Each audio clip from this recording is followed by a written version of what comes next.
Hi, I'm John Maxwell. When the top companies in the world are looking for trainers, speakers, and coaches, there's one name that stands above the rest, and that's Maxwell Leadership. Our certified team members have gotten proven results for companies all over the globe, and our reputation, I'm proud to say, is second to none. Some of our members have risen to the top of their profession, including the one you're going to meet today. I proudly introduce you to my friend Bob Fabian Zinka. Welcome to the Leadership and Success Podcast with your host, Coach BZ. If you need to develop into a better leader, this podcast is for you. If you want to achieve a greater level of success, this podcast is for you. His mentor, Dr. John C. Maxwell, said it best: everything rises and falls on leadership. We hope to inspire you today and provide you with an insight that has the potential to positively impact the trajectory of your life. Welcome to the Leadership and Success Podcast.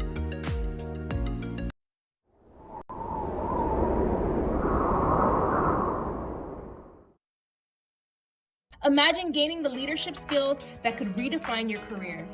Join Coach BZ on the Leadership and Success Podcast, where each episode delivers practical insights from world-class speakers, military leaders, and industry experts. We dive deep into what matters most: building resilient teams, leading through uncertainty, and navigating complexity with clarity and confidence. Every conversation is crafted for aspiring leaders like you who are ready to grow, lead, and make a lasting impact. Don't miss our powerful live sessions and recent highlights. Michelle Hayward on building diverse, high-performing technical teams. Ann Leslie on leading through global complexity and cybersecurity risk. Ron Carpenter AI exploring faith, resilience, and AI-powered leadership. Colonel Michelle G.I. Gardner-Ince on commanding influence from the battlefield to the boardroom. Chris Robinson on shifting from drift to drive in life and leadership. And Coach Enrique Acosta Gonzalez on mentorship, legacy, and heart-centered leadership. Ready to level up your leadership journey? Tune in on Spotify, Apple, Audible Podcasts, YouTube Live, and LinkedIn Live. Join the movement toward leadership excellence. Listen now and start transforming your success.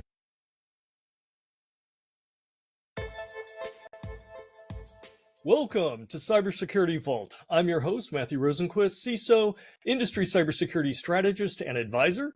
And today, we're going to talk about the challenges and opportunities of cybersecurity leadership in a world that is becoming much more dangerous. And I get the pleasure of talking with Bob Zinga. Bob is the head of Information Security, Information Warfare Commander, U.S. Navy Reserve. He's also the former Chief Information Security Officer at Santa Clara University. He's a podcast host, a mentor, keynote speaker, and board advisor. Bob has an illustrious career in cybersecurity leadership, and we are very lucky in chatting with him today. Welcome, Bob. Thank you for coming. Thank you. I appreciate that. I'm really, really glad to be here. So, given your depth of experience, how are you seeing the security of our digital world changing? I see that in this century, right, the 21st century, the way things are going, I kind of had, I don't know if it was a combination or what, but when I was 17 years old, just came to America originally to be a doctor, but eventually I became a cybersecurity professional. But back then at 17, I kind of knew, I don't know where that came from, but I knew that in the future, three things would be important for me or anyone else in America and the world who want to be successful and thrive in this next century. Number one was technology. Just when mid-90s, the internet just blew up. So I knew that wasn't gonna stop. It would just get more and more advanced, which it is.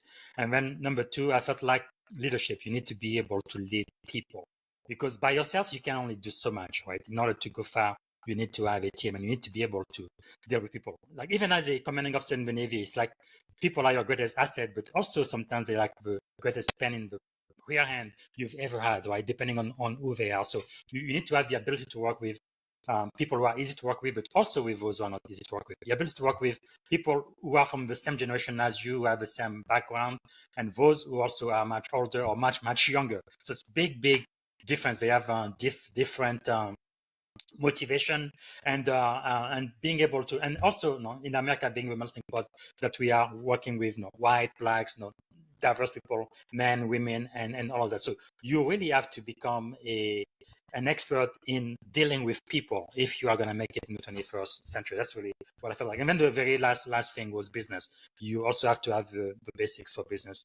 Part of the reason why I eventually got my master in business administration. So to answer your question, the way the digital world is evolving now, especially now with AI and quantum computing, which is just around the corner, which might maybe accelerate AI into AGI potentially. I don't know. We will see, or super intelligence, or maybe that's just a dream. But the way I see that as a security professional, number one, you need to be more than a technical leader, right? That's a given. But you really have to be able to help lead the organization, not just be impacted by the culture, but actually impact the culture of your organization, where security becomes everybody's business. Security awareness is not just for the cybersecurity team, but it's for people in HR or people in finance, people across the entire organization, and also kind of turn the security function in such a way that it enables business. It becomes a partner to all of the other functions across the entire organization. I think we need to do that more and more and more, because I'm sure that has been your experiences too. No, except for the Navy, everywhere else I have been, resources are always a problem. There is a constraint. We don't have enough money for you to do whatever you need. So you need to do a lot more with less, right? And that's where I think your leadership skills are really going to come in, and your ability to influence other people from other departments where you may need to borrow a budget from HR or from engineering or IT in order to do things in security that's going to benefit the entire organization. You need to be a better communicator, right? So people need to understand what you mean and how your security program is going to help them, right? What's in it for me type of thing. So you need to show how security adds a competitive advantage to all of the other business function and working together to accomplish the goal and the mission of your organization. So I think in this 21st century, security leaders have to be much more than just a technical expert. They definitely need to be more business minded. So, you had mentioned those three things: technology, leadership, and then business knowledge. If we look over the past 15 or 20 years, right, people coming up through the leadership in security, cybersecurity, and whatnot, what area do you think has been kind of the strongest suit of those leaders, and what areas are kind of the worst for the leaders we currently have in place? Yeah, I think in the industry it's been technical. We have a lot of very, very strong technicians, and sometimes some of the CISOs I've had, they still want to be hands-on for some reason. I don't understand that. They shouldn't have time to do it. But I think even me, when I became a manager, it was very, very difficult for me, right? Because usually when you are selected for management, it's because you are good at what you do. You're outstanding individual contributor.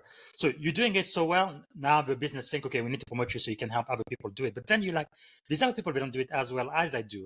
And they're going to mess up and they're going to need time to learn. Let me just do it. So that is one thing I really had to learn as a leader, to really delegate and let go.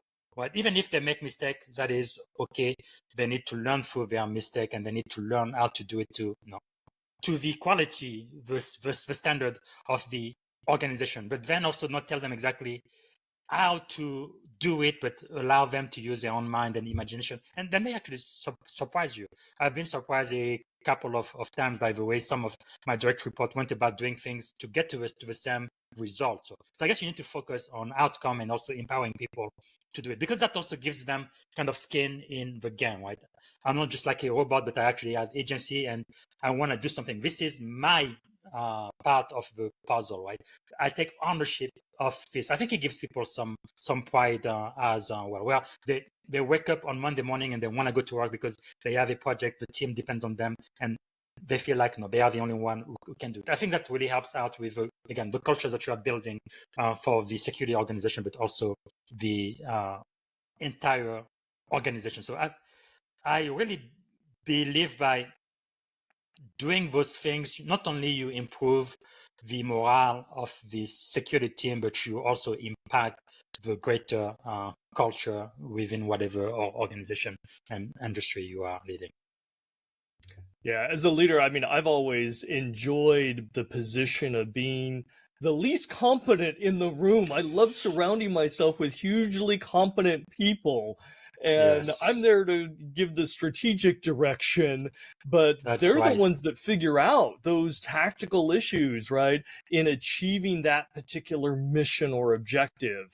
And I'm Yes. just kind of the orchestrator. I'm going to pull it all together. I'm not the smartest one. Oh no, far from Mm-hmm. it, but I'm Yeah. organizing all these really smart and creative individuals. And then I get to learn, right? I get to see the magic That's that they true. can do. And I appreciate that. And I think, you know, they appreciate that. They appreciate being Yes. given challenging Opportunity. problems Yes. that they have to use their skills and their talents. And they feel accomplishment when they do. Yes. And being part of a community that recognizes that and embraces that. And even if you make a Mm-hmm. mistake, that's okay. You're still the smartest Yes. guy doing this, right? None of us can do any better. Yes. How can we help you? You know, that's a great environment for a leader to foster and for people to work in. That's the kind of team people want to work in. Absolutely. So one thing about leadership is you really want your direct report to want to come to work. And then once they get there, you want them to want to do the very, very best that they can. And General Powell, you know, one of my great leaders, is not with us anymore, but he used to say, right, with management, you can only get to 100%. That's it. That's the math. You can go over it. However, with leadership, you can get people to go to 110%. Why is that? It's because of the motivation and because some people will do just enough not to get fired, just enough to do exactly what their job describes. Have you ever gone to someone that say, "Oh, that's not my job description"?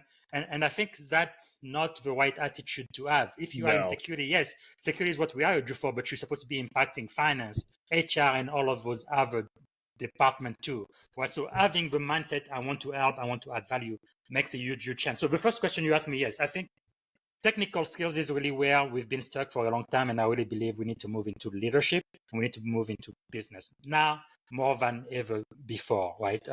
Because the truth is security, IT, even the legal team, for the most part, we are kind of like cost centers to any organization. We cost a whole bunch of money, but we never bring in any revenue, right? So when I was CISO here in Silicon Valley for a AI startup, one of my main goals was to prove to the leadership that yes, security can at least help bring money, right? So being on those business calls, talking to prospective customers, saying, hey, you guys would not have got this deal if I wasn't around. It's because I convinced them that they could trust us. That's why they were able to sign in. Or like one KPI I was using there, it used to take them at least 3 to 4 months from the time someone was interested in the deal. And many times the reason why people wouldn't sign on the deal is because they wanted to make sure that their information will remain secure and private. And then when I got on board, I was able to show that we went from 3 to 4 months to only about 30 days. And that's what I was tracking. And that really showed to the leadership of the organization, yes, security is important. We need to put more money there because it's actually helping us bring in more revenue. But that may not be, like, for example, when I was CISO at Santa Clara University, we don't sell products, so there wasn't really anything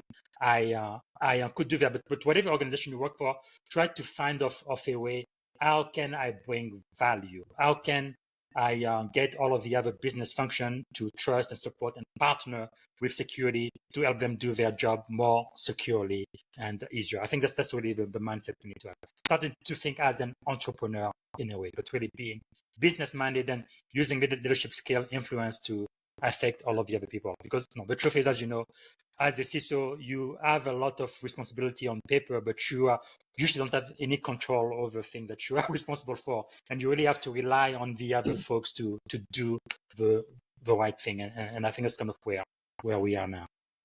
Yeah, and I love that perspective of value, right? Providing more value. Yes, avoiding bad things, attacks and impacts and so forth. That's definitely important. Regulatory compliance, also very, very important. but there Yes. is more to that story. And I love your KPI, Yes. right? The time to close a deal. Mm-hmm. That's a great KPI, right? Because you're contributing to that, and time is Yes. money, and getting revenue on the books and all these Yes. things. And that's important to that business group. That's important Absolutely. to the C-suite, and that's important to the board and the investors they Yes. represent. So, you're Absolutely. talking their language. Mm-hmm.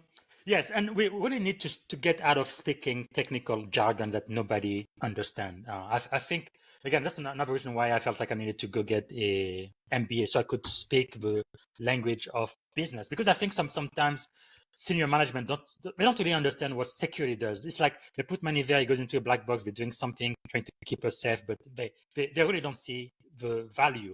And in some of the jobs I've had as the head of security or CISO, I really had to prove to the leadership that, yes, I need to be here and this is why. This is what I bring. And now we had the discussion when you were on my podcast where security is kind of like a losing proposition. Sometimes it's not very easy to prove something that didn't happen, right? What is the value if you're saying, okay, we didn't have any cybersecurity incident this year and it's because of me, but how are you able to prove it? Now, when I was at the Defense Language Institute, I was the EDU for their EDU network, right? They've been on the DATMail network for a very long time, but as you know, DATMail, a lot of it is classified, but even if it's not, they have a whole lot of security controls that they have to put in place, which made it impossible to learn languages like Russian, like Arabic and Chinese. So they couldn't go to any other site. I mean, the teachers could not do their job. So that's why they brought me in. They said, we want to go that EDU. However, because we are Army, we are DOD, we still need to make sure we put those security things in place. So right. When I was there, I kid you not, we were being attacked hundreds of thousands of times, almost 1 million times every single day.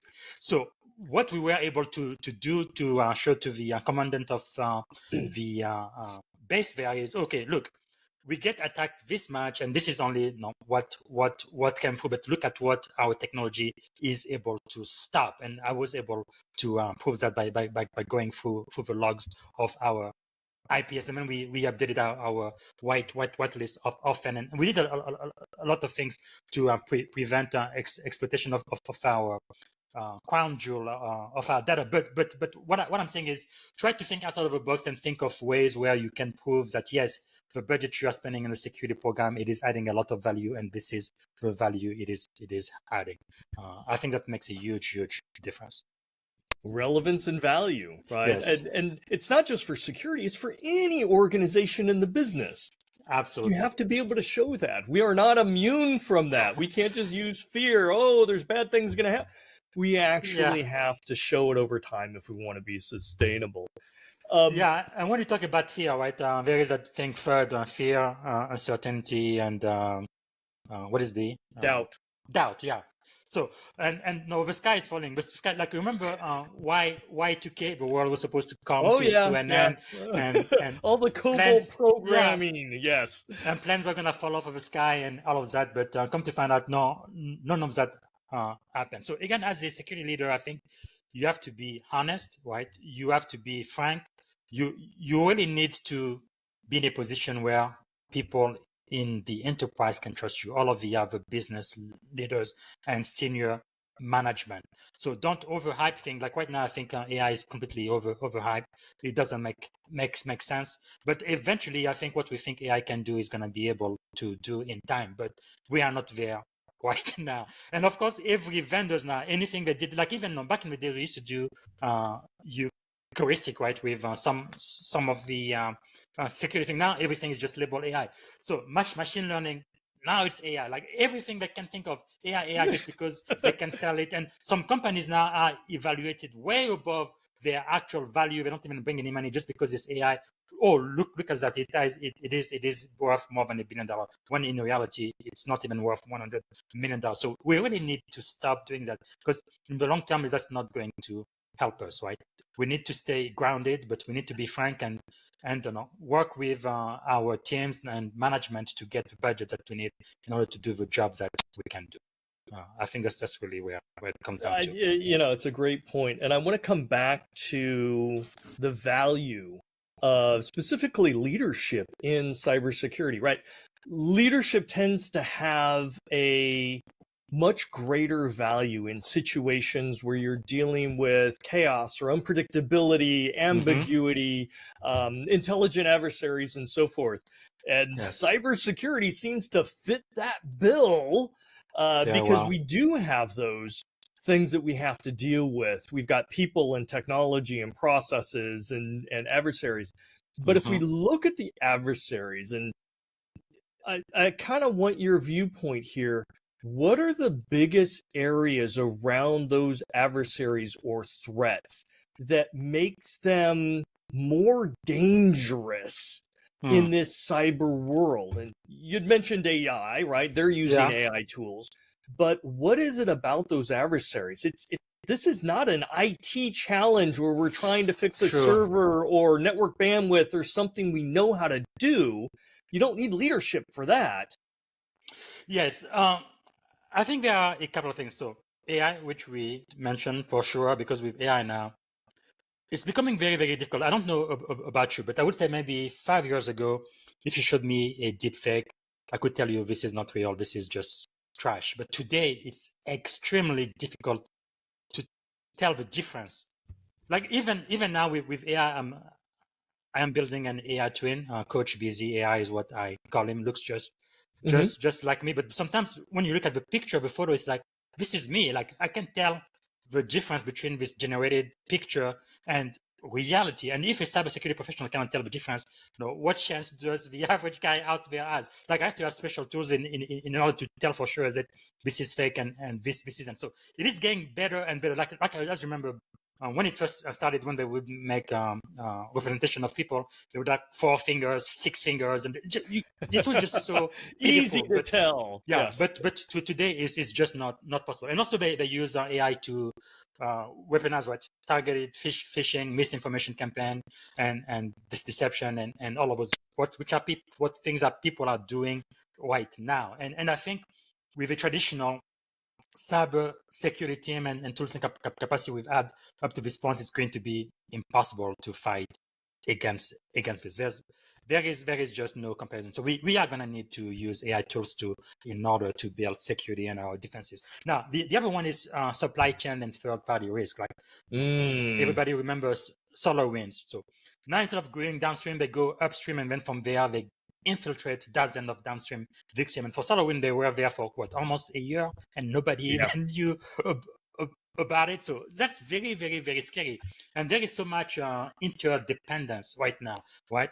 Tools that you use for managing your infrastructure, all of your vendors, but not just your vendor, but their vendors, and then the vendors of those vendors. So it's very, very, very complex, but it's definitely something I am quite concerned about. And then also, of course, identity and access exploitation. And like I'm sure you heard about those people mostly from North Korea. They've been getting some IT remote jobs and pretending to be things that they are not, and even acing interviews. There is now AI software you can use that's going to change your face. So now people are asking them to stand up, to turn around, to make sure they are real. Do a little dance. It's just crazy. I mean, would have you imagined? No, it's like everything that was science fiction just a few years ago is becoming reality right in front of our eyes. So the risk isn't just data loss. I think is really eroding that trust,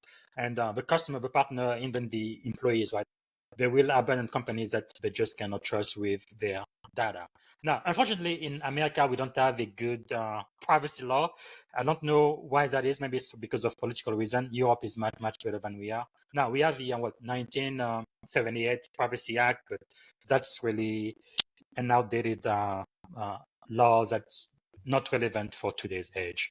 But I guess Congress doesn't have the will to do the right thing. At least in California, we are trying CCPA and all of that. But we're gonna get to a point where people are just not going to be trusting companies that cannot keep their data secure because it's just too much at stake. So, are you concerned about quantum computing? Moving forward, do you think there's going to need to be leadership in trying to manage that potential, freight train? Yeah, that's one thing that really keeps me awake at night, right? Because when we talk about security, we're talking about confidentiality, integrity, and availability. We've always relied on confidentiality because of all of the encryption and things, especially in the Navy Department of Defense. Now we go to war, we don't want the enemy to see what we are doing, and we really rely on encryption, hardware, and sometimes software. So with quantum computing, if you can break that encryption in like 2 seconds and you get access to everything, that's a real problem. No, even this is out there, and this is not classified. It is open source now, but China has a whole lot of our information that's encrypted. They cannot get to it, but Right. data storage is extremely cheap, so they're just hanging on to it. Once they are able to break into the encryption, they're gonna get access to everything. So it is really crazy. No, just know the horrible things that could happen. It's really funny. I grew up a Christian, and when I was a kid, sometimes when you go to church, they would scare you, the end of the world and all of that. But it's like I didn't see a way this world could end. I couldn't see a possibility. But now I can tell you of 100 ways we can end this world right now with all of the technology we have. Actually, a few weeks ago, I was very, very scared with the conflict in Iran. I was extremely scared, and thank God nothing happened. But just like that, though, that could have started World War III, right? Yeah. And it's just amazing how this world is so fragile. Even our democracy is so fragile. Like at any point at any time, things could just explode and get to a point of no return where life wouldn't be the same as we've come to know it. So it's I guess we are living in very exciting time. I think there is a lot of challenges and a lot of threats, but there are a lot of opportunity as well. So I want to make sure I say that too, because I am so glad I was born in this period of time in history, right? I don't think I would have made it, when my grandparents, especially my great-grandparents, were alive. But right now it's very exciting. There are opportunity and there are things that you can do to improve yourself and to position yourself in such a way that you become a problem solver and you become a part of the solution and not a part of the problem, right? So you deal with a lot of people in leadership position and help grooming them and helping them either move into a position or elevate as part of that. So tell me, in the cybersecurity world, what does it look like when you don't have good cybersecurity leadership? Now, don't mention any names here. Yeah, you don't need to. But what kind of characteristics do you see? What kind of problems manifest with poor leadership in cybersecurity? Yes. I think it's really in any field, but now cybersecurity specifically. When it comes to leadership, the definition I love is what my primary mentor tells me, Dr. John C. Maxwell. He taught me that leadership is influence, nothing more, nothing less. And I think that is so true. The ability to influence other people where they want to do the right thing, they want to collaborate with you, and they do not push back, especially when they see the value that it would add to themselves and their function. So when it comes to leadership too, I think another part of that in exercising influence is really emotional intelligence, right?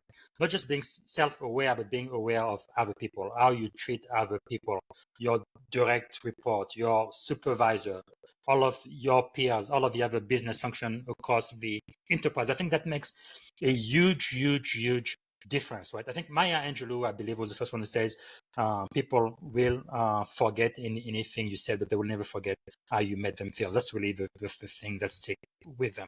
So you want to be the type of person, the type of leader that people want around. Oh, here is Bob Zinga.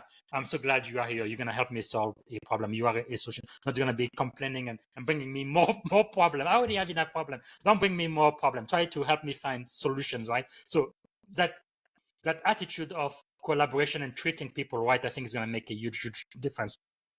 Some of the worst CISO I have ever seen, they really didn't care about their folks. And I think people know it, right? Like one example on a podcast this morning, I was saying one of the worst boss I've ever worked for, like after the weekend, you say, oh, Bob Zinga, whatever, how are you doing? You start telling them, oh, this is what happened. It's like, okay, whatever. Okay, you are a workhorse. These are the priority. It's like work. We don't care about your personal life. We don't care if your wife almost died, whatever. You are at work. We want you to work. And that is not good, because basically what that's going to do, your people are going to do just enough not to get fired, just enough to do exactly what you say, but no more, right? But when they are, that's why I really love the Navy, because I can tell you for sure, the person to my right, the person to my left, if they need to, they are willing to take a bullet for me.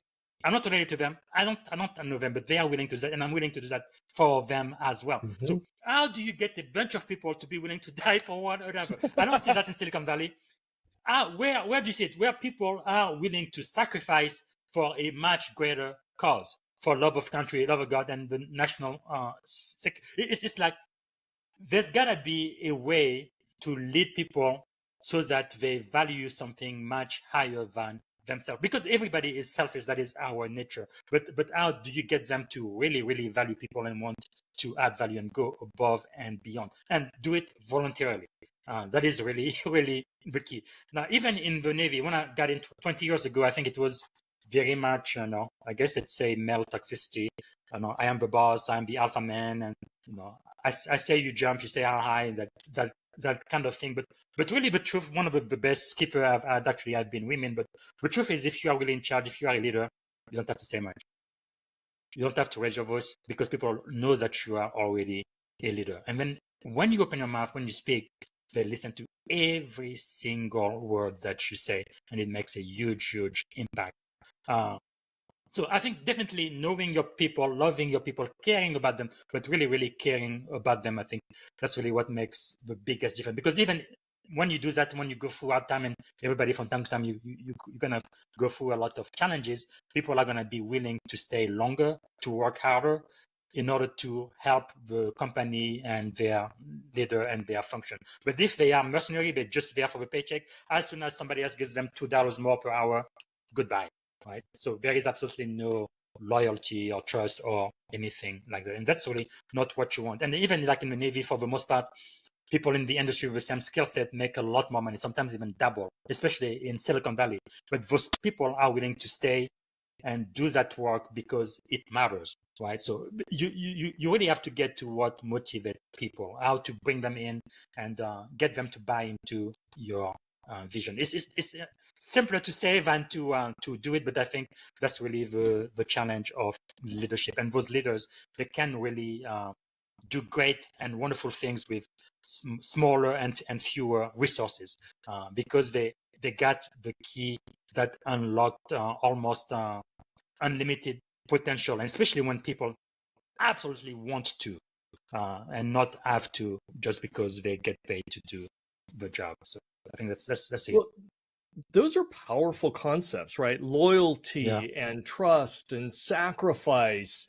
Yes. Do you think that is part of the evolving expectations that organizations have for leaders?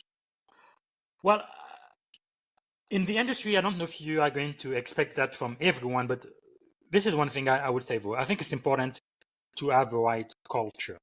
Like in Silicon Valley, all of the startup and all of even publicly traded company I have worked for, they would have flyers about these are company core values and all of that, but that's like nonsense. They don't believe any of it, because when a push comes to shove, they just do whatever, and it's not aligned with the core value they said the organization believes in. Actually, even for most people outside of the military, just ask them, what is the mission of your organization? You ask 10 people, you're gonna get 10 different answers. How is that possible? What are the core values of your organization? You're gonna get completely different answer. But in the Navy, like this morning, I talked to someone who's been retired for more than 10 years. I said, what are the core values of a sailor? Honor, courage, commitment. It's like ingrained into our brain, like at the molecular level. I could be sleeping at night, you wake me up, my core values, honor, courage, commitment. Oh, yeah. So, but in the corporate world, we don't do that. I know exactly what the mission of the Navy is, what the mission of my unit is, and what my portion of it is, what I need to do, what my team relies on me to do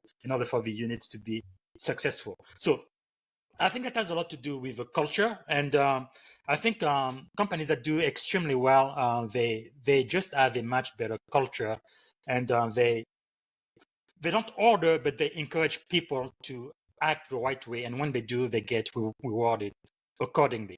Now, one simple example I'm going to give you. How many times have you seen someone get promoted, get rewarded, just because they did one thing the company wanted as part of the mission, bringing in revenue?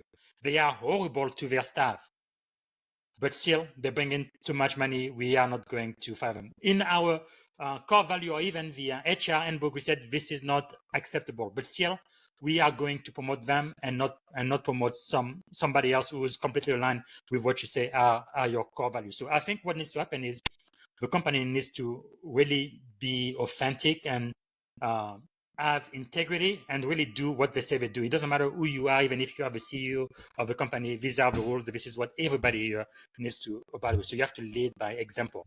And the minute you stop doing that, I think what's going to happen is your best people are going to be looking for a job somewhere else. They're not going to complain. They're not going to say anything. They're just going to get another offer and get out of it. So I think integrity is extremely important. If you have core value, really think about what those core values are and what is the culture that represents your organization, and then you have to stick with it no matter what, no exception. And I think that's gonna allow a lot of organization to improve significantly. I think that's kind of what happened at Microsoft when Satya became their CEO. Microsoft came from way back to now becoming again, one of the most valuable company in the world. I talked with a lot of the executives. Just the changes that went through with his leadership, it was just like night and day.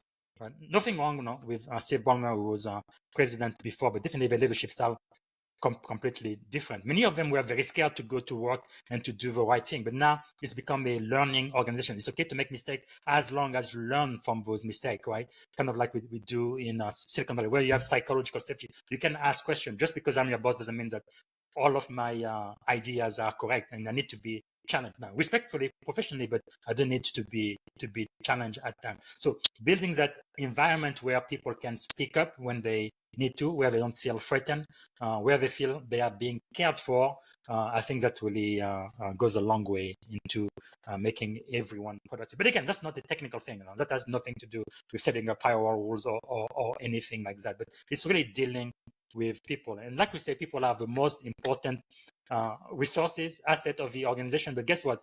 The very first time that an organization goes through some financial difficulty, first thing we're going to do is lay off half of the team. It's like, okay, then you didn't mean any of that, And like one company I work for, one of their core value, I'm telling you on paper, I'm not kidding. Dinner at home with your family. I'm like, wow, I've never seen that for. I'm sorry, that's wonderful. But guess what? Most people stay at work at 7, 8 p.m. still working, and nobody ever. And then the day you start to go home to have dinner with your family, people look at you like cross-eyed. Like even they have things like, okay, in this company, this is so wonderful. We don't have vacation days. You take as much vacation as you need, as long as your supervisor is okay with it. You can even go for a year if your boss agrees. But the minute you take 2 weeks vacation, like, what's wrong with you? Where have you been? We need you here. So it's like what they're saying doesn't match with what they are doing. And I think as a leader for your security function and for your organization, you need to start mean what you say and live by it. I think that's going to attract a lot of people who want to add value and encourage others. Anyway.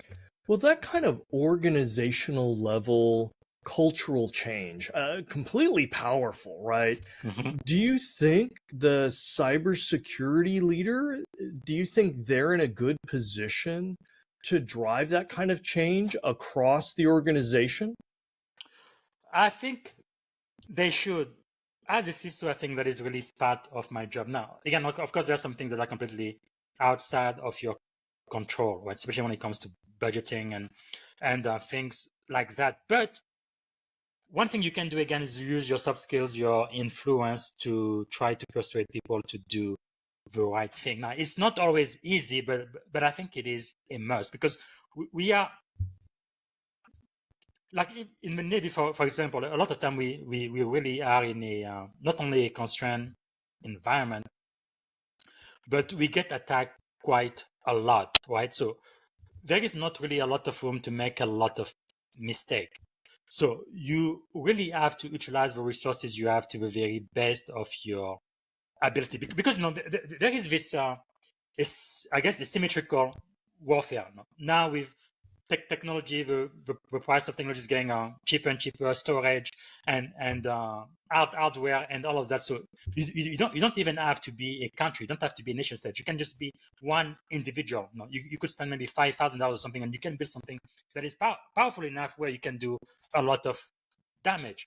So we are living in a world now where I think with the advancement of AI, emerging technology, and all of that, where it is becoming easier and easier for people to use the tools available to them to cause great harm. And the problem with being a CISO is you have to be right 100% of the time, but the bad guy only has to be right one time. If they can succeed just at one time, they could take the entire service down. So it is very, very challenging.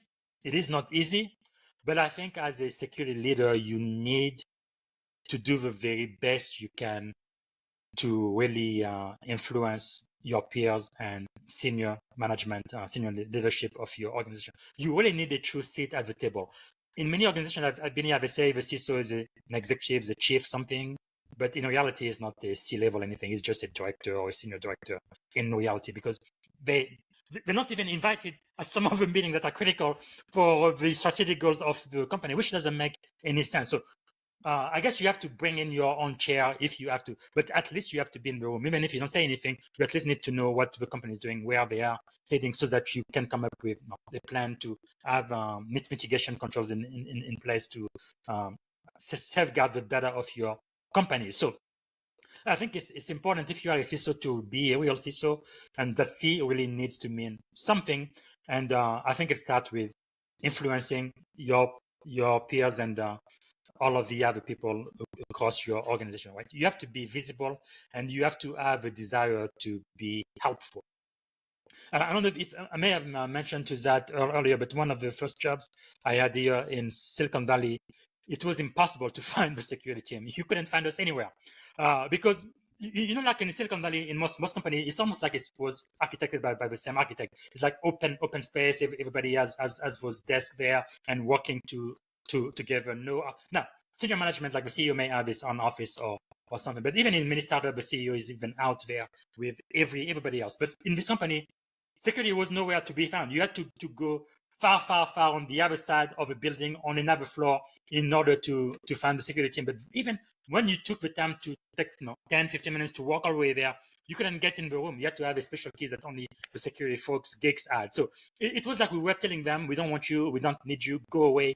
We are not here to help. We are our own side of doing our own thing. And then all they would see would be an email from senior security engineer Zinga telling them, hey, you are doing bad. You need to patch your system. What are you doing in engineer? So, and then those people would just ignore me because they're like, okay, who are you? I already have too many things to do. I'm not going to add on to what I'm doing. So this is a real example that happened to me, and I really had to learn from it. So what I ended up doing is, okay, most of the engineer, I was in Palo Alto where the HQ was, but most of the engineer worked in San Francisco. So what I decided to do, every Thursday afternoon, I would leave Palo Alto. Actually, no, first morning. Actually, I wouldn't even go to Palo Alto. I would go straight to San Francisco every Thursday. I would spend the day there. They got to know me. I got, as you know, Agile methodology, they do a lot of pairing and stuff. So they got to put a face to a name and see that I'm a real person and I really care about them and what they're doing. And also feeling empathy. Again, that emotional intelligence, being aware. Yes, I know it's tough and you have a lot of things to do, but listen, this is very important. What we are doing, if we don't do this, we could get hacked, and then, especially this company, we were definitely going to go public and everybody was going to make a small fortune. And if this happened, that's not going to happen. So it's in your best interest to help me do that. So anyway, with time, they started trusting me. And then when I send those emails, it's like, okay, I know you and I know where you're coming from. And then we'll work together in order to solve those problems. But so I guess in a small way, even as a security engineer, I was able to impact the culture of my world. Maybe not at the C level of the vice president of engineering, but their engineer, the senior engineer, they knew me and I had definitely an impact on them and they had an impact on me. So I think no matter where you are at, whatever level you are at, it doesn't cost much, right? To be kind, to reach out and to try to help. Nobody is going to say, no, I don't want help from security. Actually, they're going to be glad if you offered some type of help, and then vice versa. So it's that culture, I think, that really needs to be built. And as a security leader, I think you have to be in front of all of that. Well, it sounds like you went out of your way to build the rapport and to be able to show and communicate that value of partnership Yes. and that you're all in it together. It's teamwork. It's the opposite of getting a phone call from somebody behind a locked door that's just telling you no or you're wrong, or go Yes. fix something. It's somebody that's with you and accessible and wants to help you and wants you to be successful, wants you to be protected against these other bad things. You're on the same team, Yes. and you have that trust. And that That's right. again emphasizes that value to them, to their project, to their team, to the company, to the shareholders, investors, or whom, whatever. Absolutely. Hugely important. Yes, And like even when I was enlisted in the Navy, right? When I became a commanding officer, my two leadership maxim, which I guess sometimes you don't even have to be sat down and taught. You just get it. I mean, it's like you just in such an environment that's dynamic where it happens every day that you just become what your environment is. So two leadership maxim I've gone up with in the Navy is mission first, people always. You cannot accomplish a mission without your people. You take care of the people will take care of the mission. Extremely, extremely important. And then the second one, I think that's just as important, is one team, one fight. You alluded to that. It's not us against them, it's us together. How can we work together in order to do this? So it's like, when there is an incident or problem, it's not blaming someone. Okay, this is the problem. How do we solve it? And then what can we learn from that? In the Navy, we have a lot of after action report and all of that. We always go back, like the ex-pilot I talked to today. For every single mission they had, even when it's extremely successful, first there is a debrief, and then they go to the execution, and then after that is the after action report. Always what went right, what went wrong, and what can we do better. So I think that learning culture that really makes a huge difference for any organization. Continuous improvement cycles. Yes, absolutely. So cybersecurity is ambiguous. It's expensive. It creates friction to the business. So what messages do you communicate to those other C-suite officers and to boards to help them understand how they can help make cybersecurity successful, valuable, and sustainable over time? What messages do you give to them? Well, I think as the CISO, you definitely need to elevate security to the business level. I think that is a must, right? There's no if and but about it. You are a business leader, one who lead one of the other business function within the enterprise, and you really have to integrate cyber into enterprise risk management, because for most businesses, they understand financial management very, very well. And I think you can handle cyber risk, IT risk the same way you do financial risk. It's really the same thing.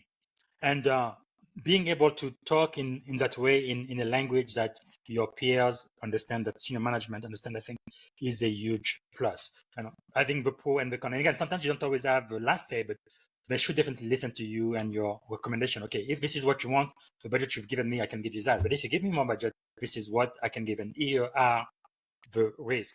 Now, one thing I've had to do, especially in Silicon Valley, because sometimes I'm afraid they would hire a CISO just so that you be the scapegoat when something goes bad. They don't give you the resources, they don't give you the people, they don't give you the budget, and then when anything goes wrong, oh, you did it, it's your responsibility. So what I started doing was, okay, I put it in writing. Hey, guys, red flag here. This is an issue. We really need to get to this. And then what I would do, I would say, this risk is moving from the cybersecurity function into the sales function or engineering or whoever actually on the system and the responsibility to patch or whatever might be. So I officially move the risk from cybersecurity to over there. So if anything goes wrong, don't come to me, because I am telling you, this is a problem and we need to do something about it. Like, I used to meet with my board once a quarter, and those things I would elevate to the level of the board, right? Because the board job is to oversee risk so that they can maintain the fiduciary duty to the stakeholder and all of that. But the thing is, if things are bad and the only person who knows, and in most organizations I've been in, cyber reports to IT, and your CIO is like, okay, whatever, and then it just cut it off there. It never goes to the other C-level executive. Definitely never goes to the board. So the only one who knows is the CIO is not going to do anything about it because he's your boss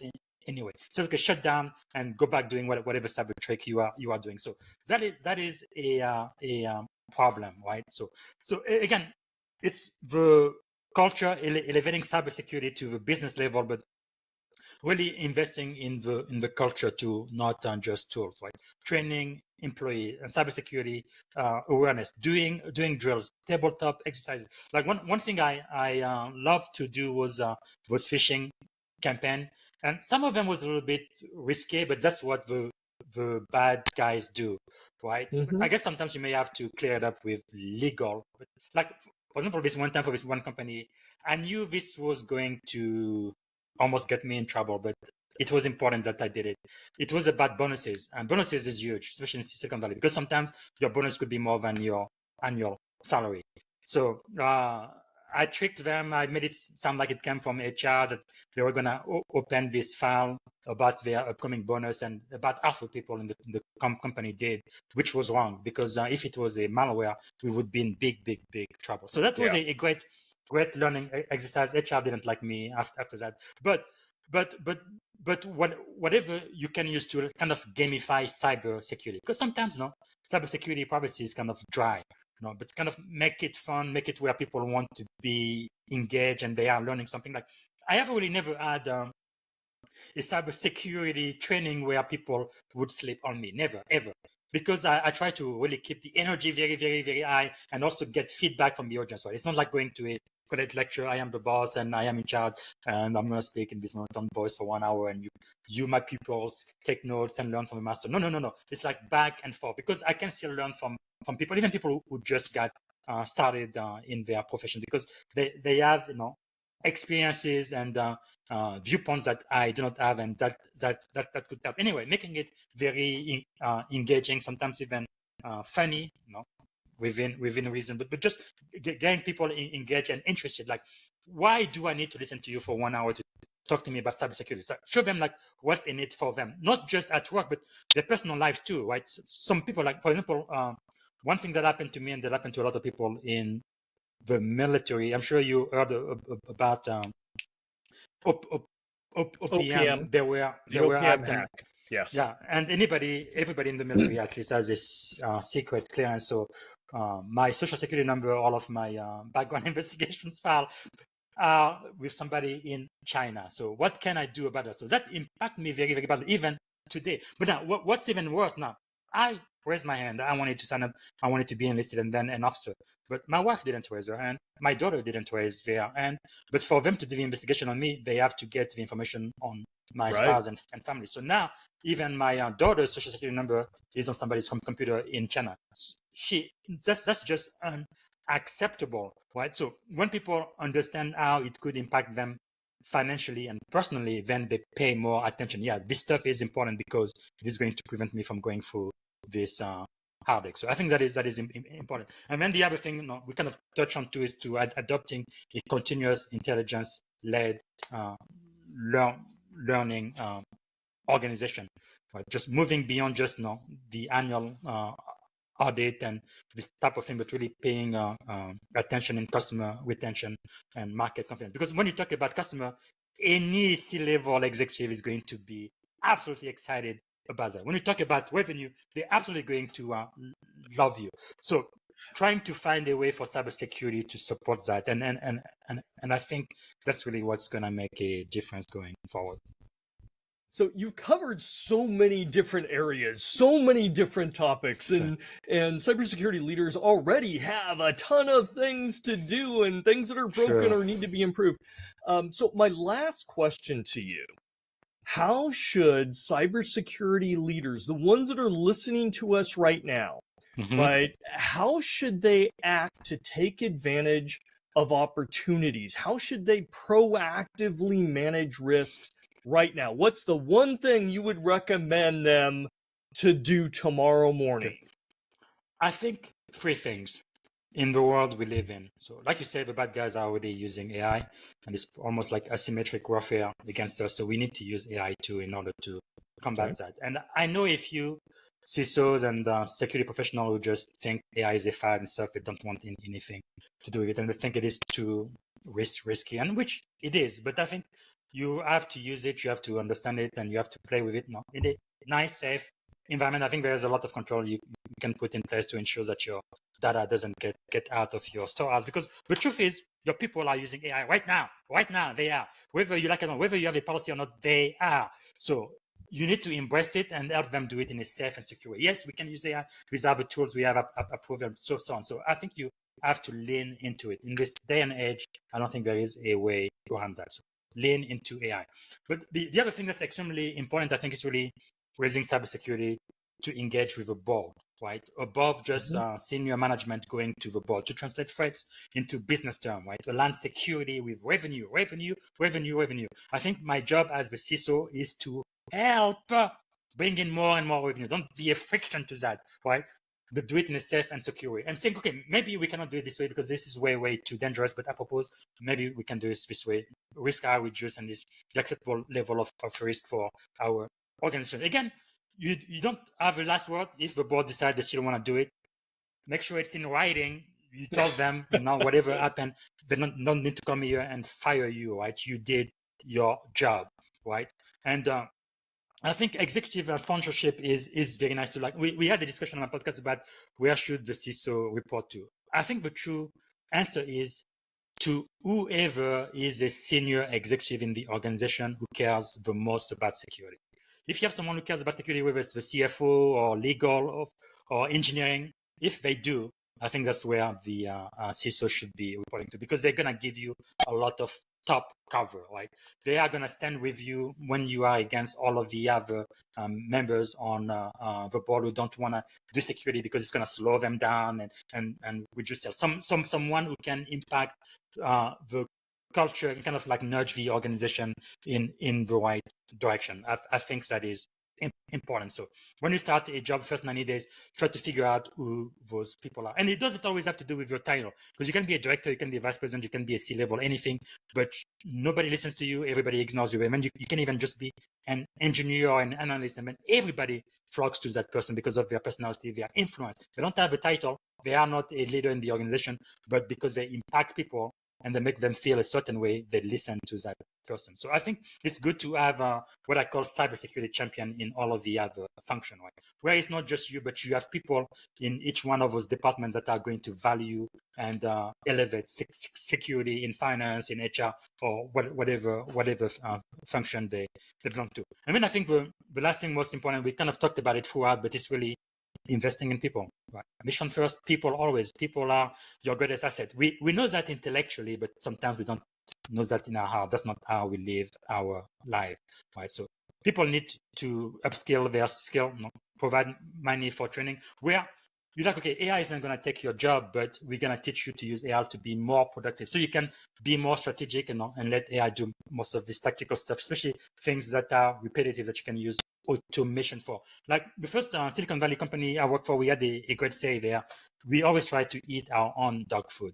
But if we have a software, a tool, or something that we do manage, or because we were part of a conglomerate, our parent company owned a bunch of other software company too. So if we didn't have it in house, then we would look at our sister company if they had something. If they did, there is no way we're going to spend our money with Microsoft or with somebody outside of our ecosystem. So we eat our own dog food first, and I think that is a great things to a great mind to have. Try to maximize the resources you have. Not prevent people from doing what they want to do because they're going to get to do it anyway, but give them the tools that are approved, that have been vetted in order to do it. Yeah, you want to do this with this software. That one is not safe, but here's another one that is safe, that's been vetted. You can use that. So you still get to get to your outcome, and we are supporting you into doing that, but just in a safe and secure way. So I think that is important. And for me, from my own personal experience, I think it's also still important to prioritize